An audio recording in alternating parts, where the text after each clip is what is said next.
E aí, Dev? Estamos de volta. E sem muita enrolação, o que a gente vai fazer? Vamos começar nossa brincadeira, né? E vocês podem estar se perguntando o seguinte: deixa eu tirar dessa tela aqui. Nossa segunda parte aqui, segundo vídeo dessa série de vídeos, né? E eu vou fazer, como eu falei para vocês, vou começar criando um código qualquer aqui. Vou fingir que eu sou um Dev Júnior, mas aquele Dev Júnior está quase sendo promovido. Não tem roteiro, meu. A gente vai brincar, tá? É óbvio que eu tenho um roteiro, mas ó, um outro para você começar, ó, atue. Esse é legal, ó. Atue como meu, ó, dev sênior e me ajude a criar uma tabela, não, a criar um modelo de cliente para o meu projeto.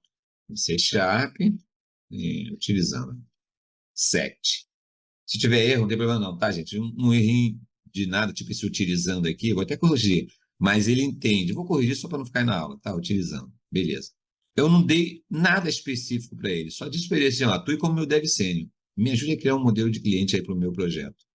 Podia até mudar para paciente, né? Para a gente criar algo parecido com. Vamos botar paciente? Eu tenho um projeto aqui legal de gestão hospitalar. Aqui, ó. Paciente, para mudar tudo. Depois a gente vê como é que fica. E vou dar enter, meu. Porque a ideia aqui é mostrar para vocês como a gente pode interagindo com esse camaradinha, tá? Olha lá. Ó. Nossa, o que ele está fazendo ali? Meu histórico médico, alergias, medicamento, tipo sanguíneo, tá, criou um monte de coisinha legal ali. Tá, antes de ver o que ele está escrevendo, né, vamos dar uma olhada no código. Ele criou uma classe para mim, criou um namespace, o seu projeto.models, public class paciente, aí ele deu aqui, ó, ID, paciente ID, com int, né? Uma string de nome completo do paciente, ainda comentou tudo aqui, o carinha, date time de data de nascimento, sexo, CPF, endereço, telefone, e-mail. Vamos lá, que mais? Informações médicas, olha que legal. Histórico médico, alergias, medicamentos, tipo sanguíneo. E criou um construtor padrão. Você vê que ele entende o que ele está fazendo. Aí ele vai comentar aqui, ó, alguns pontos a considerar. Validação de dados. Você pode querer adicionar validações para garantir a integridade de dados, como validação de CPF, formatação de telefone, e-mail. O ASP.NET Core fornece anotações de dados para facilitar isso. Ele está falando dos data annotation, tá? A gente vai ver isso. Segurança. Ao lidar com informações sensíveis, como dados do paciente, é crucial implementar medidas de segurança adequadas para proteger esses dados. Extensibilidade. O modelo deve ser flexível o suficiente para acomodar futuras extensões ou mudanças nos requisitos e relacionamento com outros modelos. Se o seu sistema tem outros modelos, como consultas médicas, registros hospitalares, etc., considere como o modelo paciente se relacionará com eles. Legal, gente. Não foi maneiro? Agora, olha só, eu já falei para vocês, né? Eu vou fingir que sou um júnior, ainda assim eu percebo algumas coisas que eu não quero que seja do jeito que ele implementou. Primeiro, eu sei que a maioria de vocês até gosta de usar int, eu não quero. Eu quero que minha chave primária, o identificador único do paciente, tá vendo? Que a minha chave primária, ou minha primary key, seja só ID. Eu gostei que ele botou ID com o I e o D maiúsculo. Observe que até agora ele não fez nada demais, né? O que mais que eu posso querer que ele mude aqui, ó? Ele criou um char para sexo.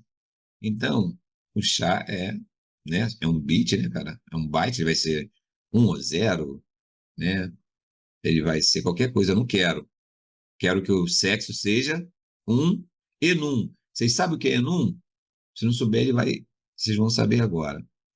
O CPF, mais lá para frente, eu não quero que seja uma string. Eu quero que o CPF seja um value object, um objeto de valor.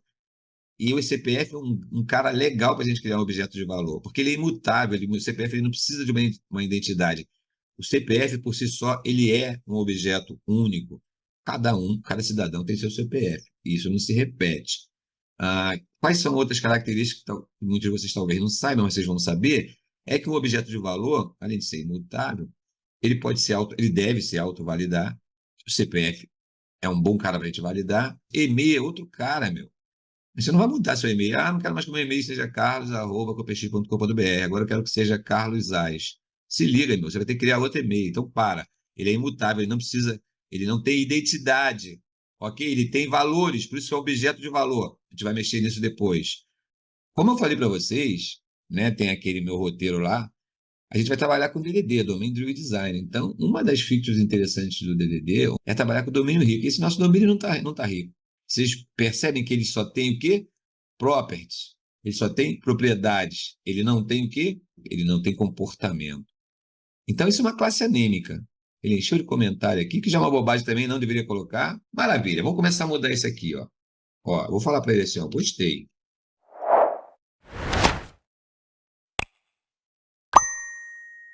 Mas meu gerente de projetos é muito rigoroso. E estou tentando impressioná-lo. Essa classe está anêmica. Como podemos mudar isso e trabalhar? Estou escrevendo errado para caramba, hein? Condomínio rico. Vamos deixar assim, ó. Vou fazer o seguinte aqui, ó, Pedrinho. É uma coisa legal. Você pode colocar aqui o sinal de crase, tá, gente? Tá? Isso não é aspas simples, não.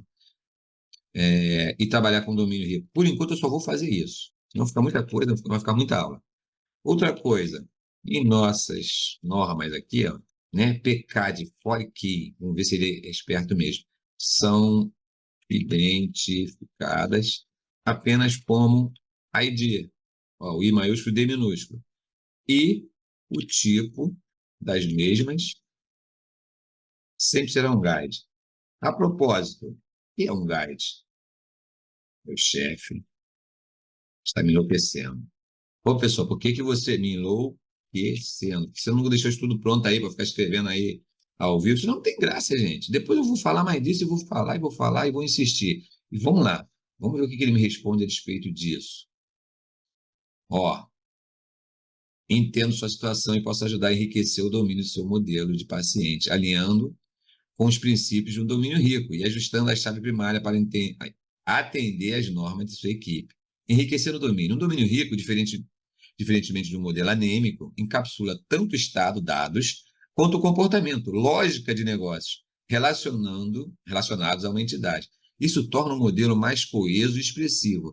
No caso do modelo de paciente, podemos adicionar métodos que operem diretamente sobre os dados do paciente. Vamos ver o que ele fez? Ó, a primeira coisa, ele tornou o meu ID guide. Já tirou aquele negócio de paciente ID. Cara, na boa, paciente ID eu vou usar quando ele for uma chave estrangeira de uma outra tabela, por exemplo, de um outro modelo. Beleza, então o paciente ID, ele vai estar, por exemplo, lá como chave estrangeira de prontuário, por exemplo. Né? De quem é esse prontuário? Vai estar lá, paciente ID. Que o ID no modelo de prontuário é o ID do prontuário. Percebe que isso é uma das boas práticas? Comece a anotar aí, tá, gente? Beleza. Então, ele botou aqui, ó, Public Guide ID. Olha que legal. Botou nossos sets privados, ó. Isso aqui é uma lógica. Isso aqui é uma abordagem excelente. Qual é a ideia, gente? Quando ele põe nossos sets privados aqui, ó, ele pega esses mesmos caras e diz para você o seguinte, no construtor dele, ó, ele te obriga a passar no construtor tudo que você vai precisar para criar a instância desse objeto. Olha como ele foi maneiro. Um simples, cadê o meu prompt? Sem pensar muito, tá? Gostei, mas o chefe é muito rigoroso, não sei o que, não sei o que. Pedi para usar guide, pedi para ele, falei que a gente usa ID como default aqui, e pedi para tornar nossa classe mais rica. E aí, olha que legal, a primeira coisa que ele fez, já falei, né? Tornar nossos sets privados. Então, quem não conhecer, quem não passar os dados específicos que a nossa classe precisa para que uma instância dela seja criada, não vai fazer, ok? Então, a gente obriga o cara a passar o ID, o nome, a data de nascimento, o sexo, o CPF. E pode ter outros campos, até que tem lá, né? E a gente está passando esses que a gente acha que é obrigação. Então, você viu que ele entendeu bem o meu pedido, tornou nossos sets privados. Se você agora quiser criar uma instância de paciente e depois vir aqui e mudar o sexo na mão para estar lá feminino, você põe masculino. Você não vai poder. Você só pode, para você criar um paciente através do construtor, você tem que saber como criar esse paciente.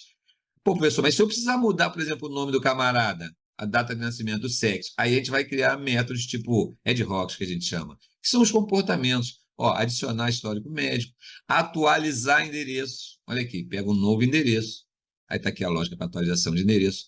E depois outros métodos relacionados. Então, por exemplo, se eu quiser mudar o nome, eu vou criar um método chamado alterar nome.